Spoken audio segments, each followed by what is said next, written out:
يحسبوا للخروج من هذا المركز، وفريق النظريه ديال بركانيه بدوره يطمح من اجل اعتلاء المراكز. هذا تكريم كان منذ لحظات الفريق الطنجاوي، الفريق الذي يكرم جماهيره ويكرم ايضا الاستاذ الذي كان حاضرا، وايضا تابعنا الصوره وتابعنا المباراه القويه التي جمعت بين فريق اتحاد طنجة وفريق اولمبيك خريبكا، وبالتالي بادره محموده من جانب المكتب المسير لفريق اتحاد طنجة. نعم، هنالك ساره وزينب، وايضا منح القمصان الخاصه بفريق اتحاد طنجة للجماهير وللاسماء التي كانت والتي خطفت الانظار والاضواء، وكان مشهدا رائعا وجميلا هنا في مدينه طنجة.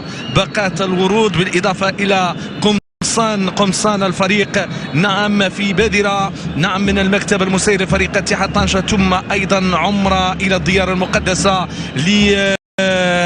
طبعا هذه الاسماء التي كانت حاضره: زينب يخلف، ساره عياد، وايضا عبد الرحيم اللي ايضا كان استاذا، نعم، والكل ثمن هذه المبادره قبل انطلاقه هذه المواجهه وهذا اللقاء. اذا هي صوره من الصور التي تاتينا في الدوري الاحتراف، وايضا تعامل من جانب مكتب المسير لفريق اتحاد طنجة صوب جماهيره التي تتابعه والتي تواكب تفاصيل مبارياته. كانت مقابله قويه جدا بين فريق اتحاد طنجة وفريق في ملعب طنجة الكبير، امام امتحان صعب امام فريق اتحاد طنجة، وايضا جماهيره العريضه التي ابت الا ان تكون في المدرجات. وهذه الصور التي نشاهدها لهذا التكريم، لهذا الاعتراف، وايضا